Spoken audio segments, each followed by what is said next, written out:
Bonjour à toutes et à tous et bienvenue dans votre émission de rendez-vous. J'ai le plaisir de remplacer Sophie Sapp pour 2 semaines. Sophie Sapp que je salue. Nous allons parler cette semaine de Tai Chi et de Qigong à l'occasion des 10 ans de l'association Vita aux Vosges. Puis nous parlerons de spectacle jeune public avec le festival Spectacle en recommandé de la Ligue de l'enseignement. Ça se passe la semaine prochaine à Épinal, Golbet et Thaon-les-Vosges. En seconde partie d'émission, nous parlerons de l'intégration sociale des personnes atteintes de trisomie 21 pour qui est organisée prochainement une vente de livres d'occasion à Saint-Dié-des-Vosges. Et nous terminerons avec l'accordéoniste que vous connaissez bien, Frédéric Buche, qui nous parlera de son festival Accords des Montagnes à la Bresse la semaine prochaine. Mais on commence avec vous, Philippe Urbain, bonjour. Bonjour. Vous êtes délégué culturel donc à la Ligue de l'enseignement. Merci d'être avec nous sur ce plateau. Je reviens vers vous très rapidement. Fabienne Brie, bonjour. Bonjour. Vous êtes professeur de Tai Chi et de Qigong, donc la cheville ouvrière de l'association Vita aux Vosges que nous connaissons bien. Et vous allez nous parler des 10 ans de votre association qui seront célébrés le samedi 23 janvier dans l'après-midi et en soirée à l'espace court d'Épinal. 10 ans, donc c'est l'association Vita aux Vosges est née en 2006. Voilà, elle est née exactement en juillet 2006. Mais c'était plus facile de profiter en fait de notre AG pour fêter donc les 10 ans au mois de janvier et puis pouvoir donc présenter des démonstrations avec également donc des portes ouvertes l'après-midi. Donc on va proposer à toutes les personnes qui ont envie de découvrir à l'occasion donc la pratique du Tai Chi, du Qigong, de venir l'après-midi à partir de 14h30 jusqu'à 16h. Et puis il y aura également une rétrospective en photo de l'association, un diaporama également. Vous êtes implanté où, rappelez-moi ? Alors on a donc des prêts de salles par le biais donc de la ville d'Épinal qui nous prête généreusement donc les salles.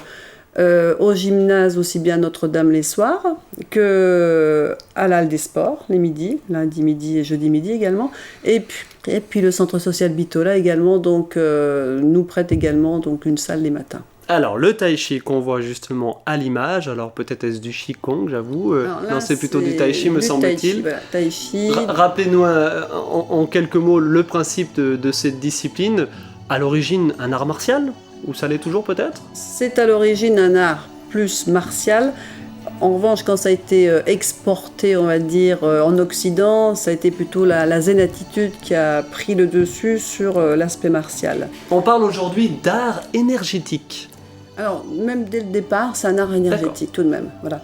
On part du principe du yin et du yang, c'est-à-dire ni trop peu, et que le souple, en fait, est plus puissant que le dur. Pour amener donc des mouvements, quand on peut le voir donc sur les images, tous les mouvements sont en fait des applications martiales dans le Tai Chi. Donc on va à chaque fois imaginer un partenaire, là par exemple faire un dégagement sur une saisie aux épaules. Un partenaire ou un adversaire ? Alors on préfère dire partenaire, D'accord. Parce que l'adversaire, il y aura un côté un peu agressif ou voilà. Nous on est vraiment centré, c'est-à-dire le calme intérieur, la paix de l'esprit, et donc on perçoit plutôt l'adversaire potentiel plutôt comme un partenaire pour ne pas justement avoir un côté trop dur. Le Qigong, qu'est-ce que c'est exactement ? Alors le Qigong, c'est uniquement l'aspect énergétique dans des mouvements où on va en fait mieux faire circuler le Qi dans nos méridiens. C'est les principes de l'acupuncture, en fait, les méridiens. Alors, le Qi, vous dites mieux faire circuler le Qi, c'est quoi ? Oui, c'est l'énergie vitale ? Voilà, l'énergie ou le souffle, c'est-à-dire le passage, la circulation de l'énergie. Nous, on a tous de l'énergie, qu'on pratique ou qu'on ne pratique pas Qigong ou Tai Chi. C'est ce qui fait qu'on est vivant. On dit on va avoir une bonne énergie.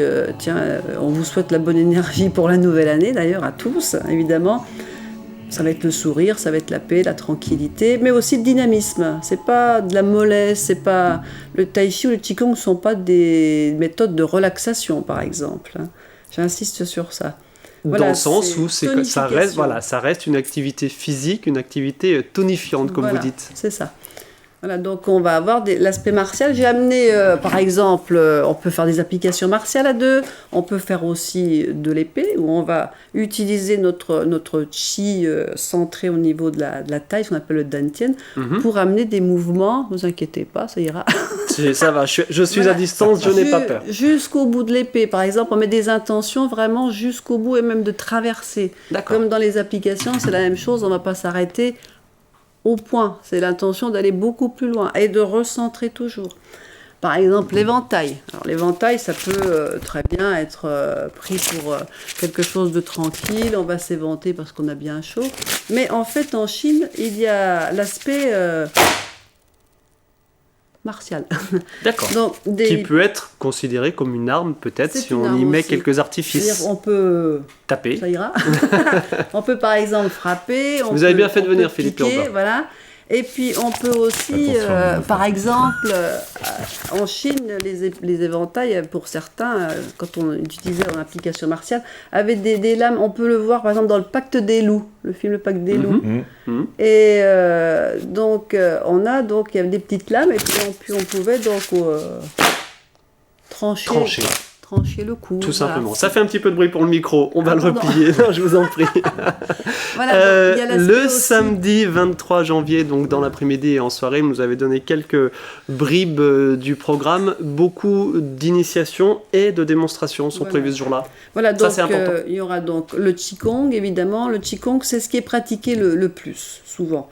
Parce que le tai chi demande quand même beaucoup plus de mémorisation. Dans les enchaînements, on doit apprendre au fur et à mesure un enchaînement, évidemment progressivement. Mais le Qigong, on va avoir un mouvement qui va se répéter plusieurs fois, puis un autre mouvement qui va se répéter plusieurs fois. Donc les personnes peuvent plus facilement pratiquer le Qigong pour, par exemple, meilleur équilibre, pour évidemment la tranquillité, la respiration calme. Donc quand on respire, on prend du chi, justement de l'énergie. Hein, et en ce début d'année, ça ne peut faire que du bien.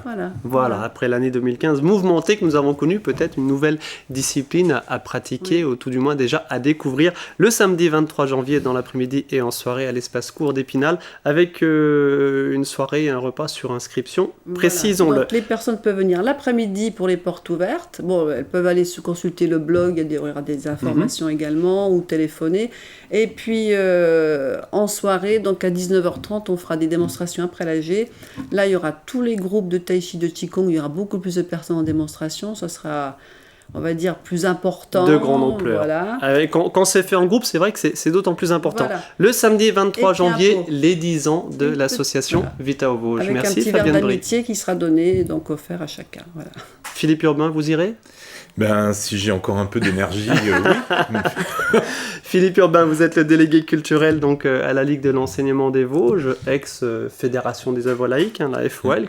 C'est un terme qu'on entend toujours, mais voilà, aujourd'hui on parle de la Ligue de l'enseignement. Et vous allez donc nous parler du festival itinérant, on va expliquer pourquoi. Festival jeune public, spectacle en recommandé, donc qui se déroulera la semaine prochaine, du lundi 18 au vendredi 22 janvier, dans diverses salles d'Épinal, de Thaon-les-Vosges et de Golbet. Spectacle en recommandé, qu'est-ce que c'est que ce festival itinérant ? Alors, au départ... Spectacle jeune public. Jeune public, dédié au jeune public, c'est un outil, c'est une rencontre professionnelle au départ, ça c'est la base. Pourquoi ? Parce que j'ai des tas de collègues en France, dans les autres départements, qui, comme moi, font du spectacle vivant avec des enfants, des classes ou des familles, et ils ont besoin de se nourrir, donc de voir un certain nombre de spectacles. 21 spectacles, 3 à 5 représentations par jour. Vous dites, certes, c'est une occasion de vous rencontrer tous, mais c'est aussi et surtout, évidemment, une programmation proposée au public, à partir de 5-6 ans. Oui, c'est ça, même plus petit, puisqu'on a des spectacles pour la toute petite enfance. Alors, il y aura une jauge réduite, c'est-à-dire une capacité d'accueil de participants limitée, puisqu'on a déjà les participants professionnels qui remplissent les salles. Mais effectivement, la deuxième phase de spectacle en recommandé, c'est de créer un événement localement.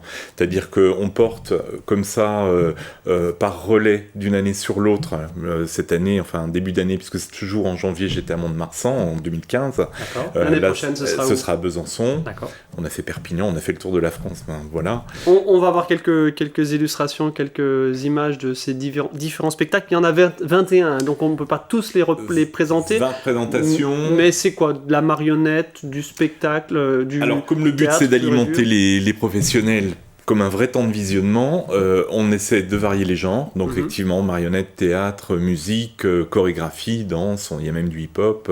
Voilà, donc théâtre d'ombre.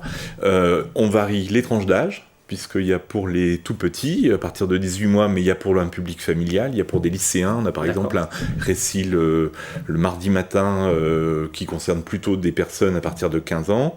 Et puis voilà, on utilise naturellement pour pouvoir caser tous ces spectacles un partenariat avec Scène Vosges, avec Scène et Territoire. Les scènes, je vais quand même les citer: la Souris Verte, la salle de spectacle du Plateau de la Justice, l'auditorium de la Louvière, le centre culturel de Golbet et la rotonde de Thaon-les-Vosges. Comme ça, il y en a partout, pour tout le monde, enfin sur les Vosges centrales et autour d'Épinal. On va avoir une photo d'Émile Lanzmann, qui est un petit peu, je veux dire, votre maître à penser, celui qui réfléchit autour du spectacle Jeunes Vivants. C'est un Belge. C'est un Belge.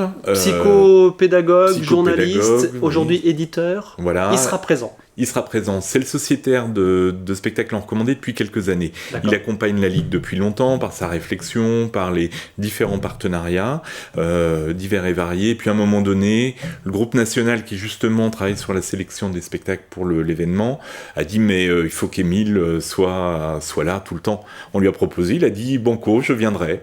Et là il avait la possibilité d'aller en Pologne sur un gros festival parce qu'il est invité un peu partout sur la planète, notamment au Québec puisqu'il travaille sur la francophonie, et il a dit non, je serai présent à un spectacle en recommandé. Et quand il vient... Quelques mots sur le fond, ce spectacle jeune public aujourd'hui, quels sont ses enjeux, ses problématiques, ses difficultés? Les enjeux sont les mêmes que pour l'art et la culture, c'est-à-dire que nous on part du principe que les différents supports qu'on utilise vont permettre aux gens de s'émanciper, donc de mieux connaître leur environnement, de mieux connaître le monde dans lequel ils vivent, de se poser des questions.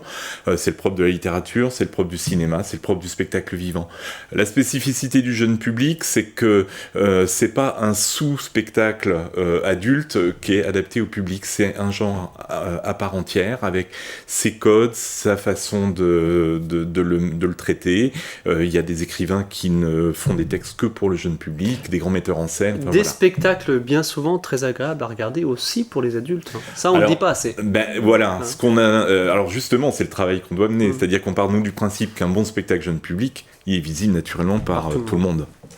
Ok, écoutez, ces 21 représentations donc, du festival spectacle en recommandé, ça se passe, je le reprécise, la semaine prochaine, du lundi 22 au vendredi, du lundi 18 décidément, lundi 18 au vendredi 22 janvier à Épinal, Thaon-les-Vosges et Golbet, et vous avez vu le site internet laligue-ser.fr pour retrouver toute la programmation.